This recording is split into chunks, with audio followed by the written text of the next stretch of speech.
We're in a business where we're the most recognizable athletes on the planet. Why is that? Because we don't wear a helmet. We don't wear anything over our faces. You see us. You see, you're individualized. When I have you on TV, whether it's for 5 minutes, 10 minutes, you're individualized, and I'm watching nothing but you. You have to entertain them. They're the ones that get you over, not you. You do, but it's not you. It's them. It's them. As soon as they all like you, guess who's over? There's another gun coming up. Your son Austin is getting into wrestling. He was kind of connected to you, and I was curious as to since you're saying it is so different, you don't even know what you would begin to tell someone now. What advice are you giving him? How are you helping him become hopefully the wrestling's next big star? Yeah. This is a video from the Son of Gun, and he does a freestyle video, and then it goes all through the internet. Basically, because of that video, eventually Brian James, who was known by some as Road Dogg, shares this video on YouTube on August 18th and states that tag titles are beneath them at this point, as is every other team. And I mean every team. AEW, I heard you didn't sleep. You're sleeping on these boys. Now, this was the initial beginning of many back and forths Brian James has online on August 18th. Pretty much feels like a crash out, but who knows? But it eventually leads to the big story that shows up online, which is basically them asking his status with AEW, and he actually responds with the following. He says, "Actually, I was turned away because of my political/core beliefs that happens in America. I didn't donate to or vote for Trump, but his old man did. Why was I punished?" So when they meet, he's basically reacting to Tony Khan, but he is also talking about the fact that Tony Khan's father donated to Trump's first run as president. Now, this is not a video about political, so please understand that. It is just part of the story of why this man, Jesse James Road Dogg, did not get his opportunity to work with AEW.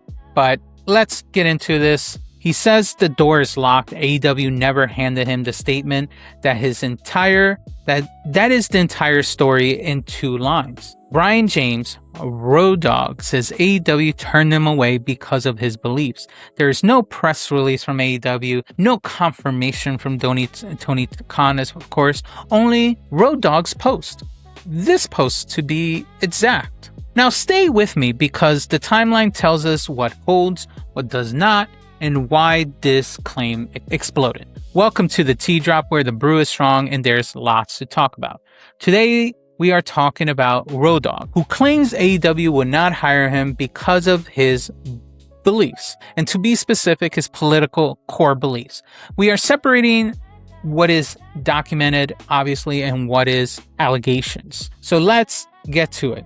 Now, who is Road Dogg, in case you don't know, and why this matters? Brian James is Road Dogg Jesse James, a 6-time WWE Tag Team Champion, a WWE Hall of Famer as part of the D-Generation X stable in 2019, and for years a fixture inside WWE's office structure, more specifically the writers' room, who got let go earlier this year. But regardless of that, beginning in August 2022, James served as Senior Vice President of Live Events. He later moved into creative and became co-lead writer for Friday Night SmackDown.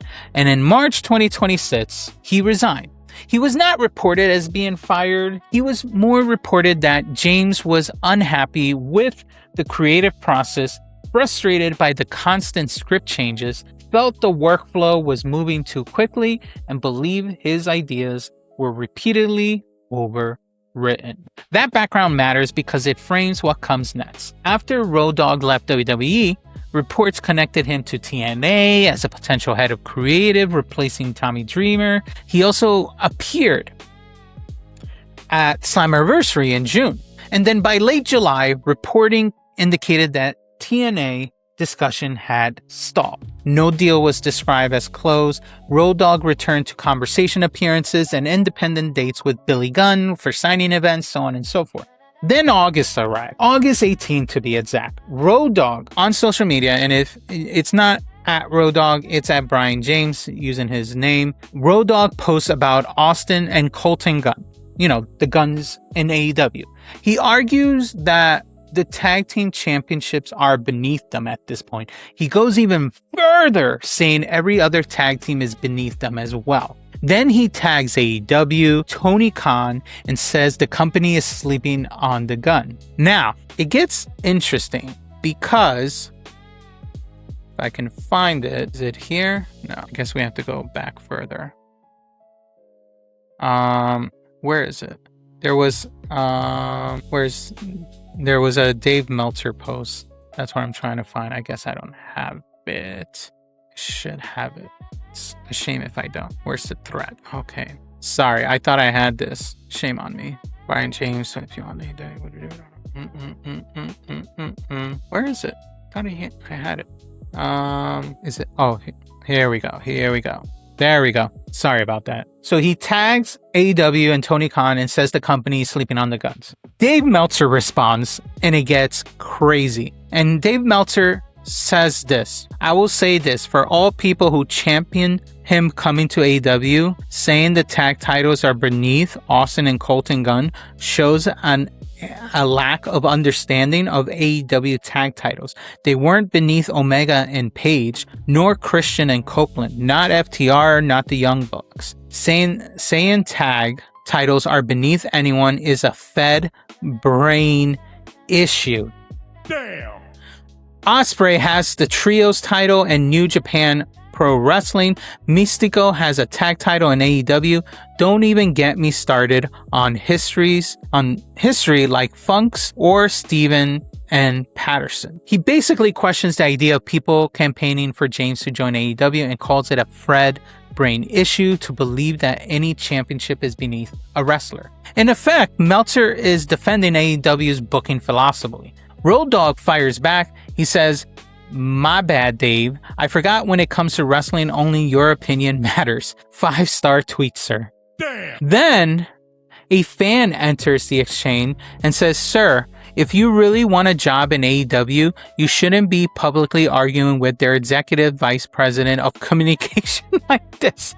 Damn. The comment triggers the allegation. That comment right there triggers the allegation Road Dogg replies with, and this is the one that the whole internet starts talking about at the end of this week. And Brian James says, "Actually, I was turned away because of my political core beliefs that happen in America.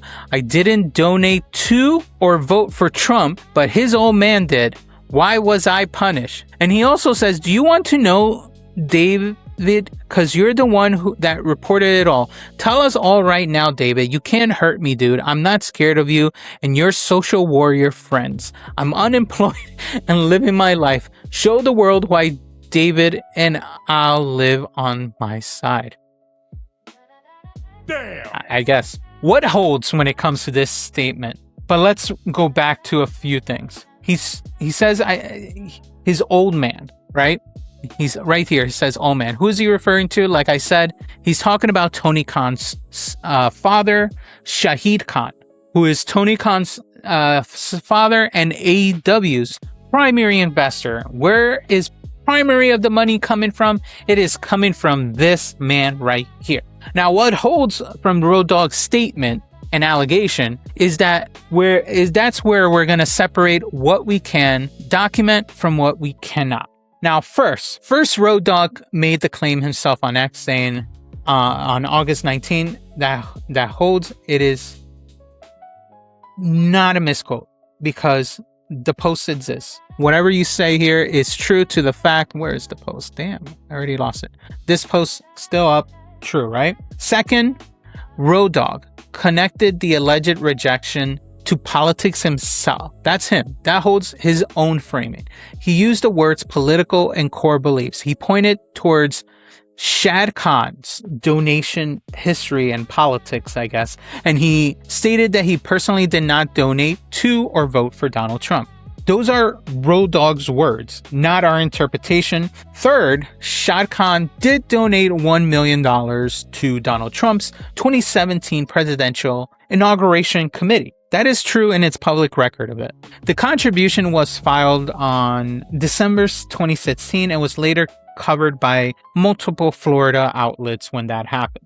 Now, fourth, Road Dogg left WWE in March after serving as SmackDown's co-lead writer. He has also been publicly critical of AEW and has described himself as conservative. Now that background holds. Now let's talk about what doesn't hold, and at this point is an alleged claim. It doesn't hold as established facts, so please pay attention because I don't want you guys to be misthought.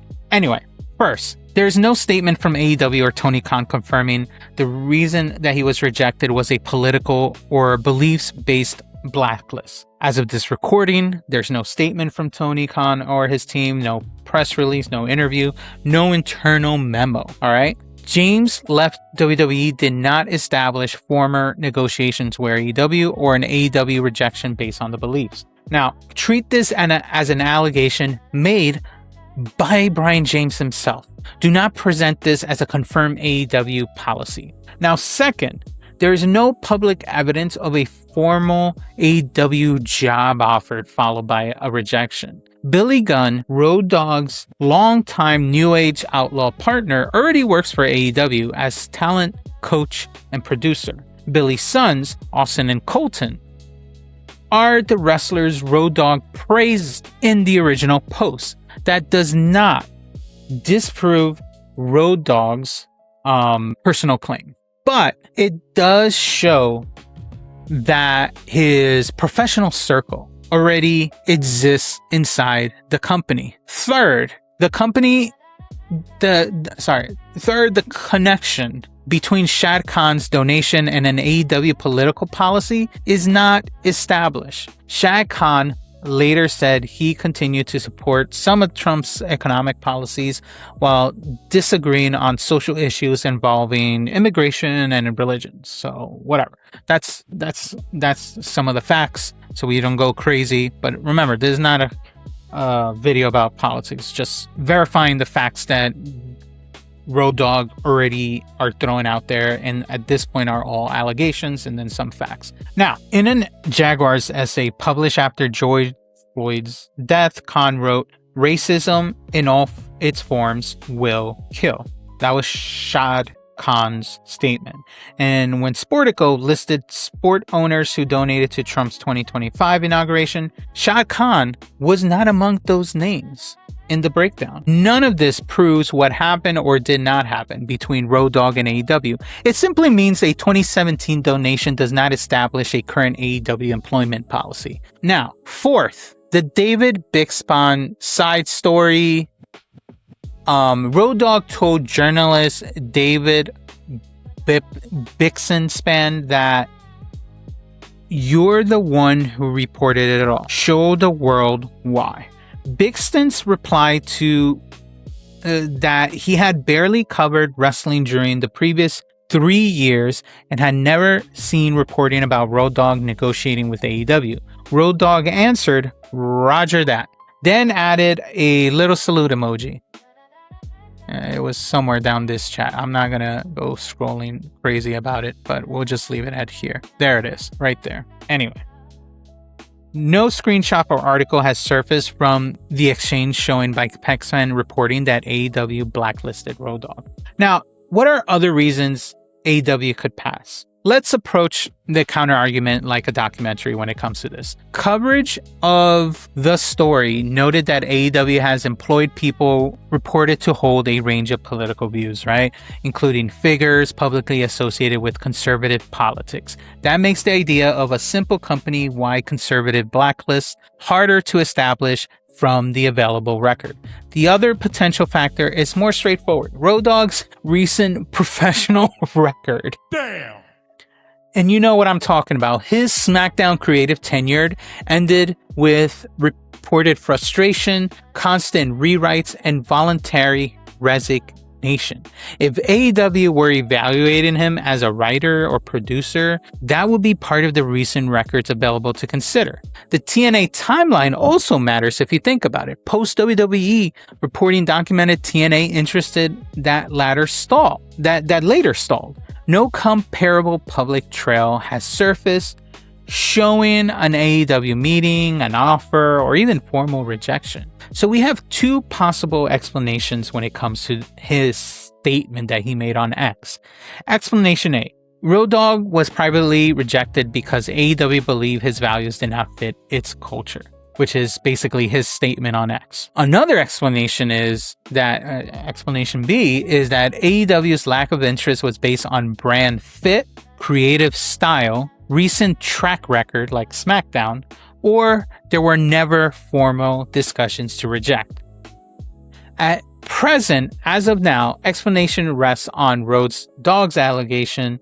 Like I said, an explanation B, for the most part, feels the more appropriate one because it has documented professional context, but no AEW statement confirming that explanation either. That distinction matters, but we do not know AEW's stated reason because AEW has not supplied one publicly. Now, here's what I think about this. He says the door is locked, right? AEW never handed him the statement. Road Dogg may be describing a private conversation that has not been breached to any report, or he may be interpreting a lack of interest through the lens of political differences. We cannot verify which explanation is correct at this point. One X post does not prove an AEW blacklist situation, and the absence of public reporting does not prove that no private communication ever happened. So I'm putting the question directly to you guys. Do you believe Road Dogg's claim? Is this a belief issue, a brand fit issue, or a soft explanation following a difficult WWE exit? Let me know your thoughts in the comments. Now, Road Dogg is going to be turned away. We don't know what's going to happen, but let me know your thoughts in the comment. Is AEW truly didn't care about Road Dogg's thoughts or not? Let me know, drop your thoughts in the comments. And as always, if the T hit right, hit the like and subscribe, and I'll see you on the next video. All right. That was it for that one. And we have one more, and I think we'll be done for this week. Let's set up the last one.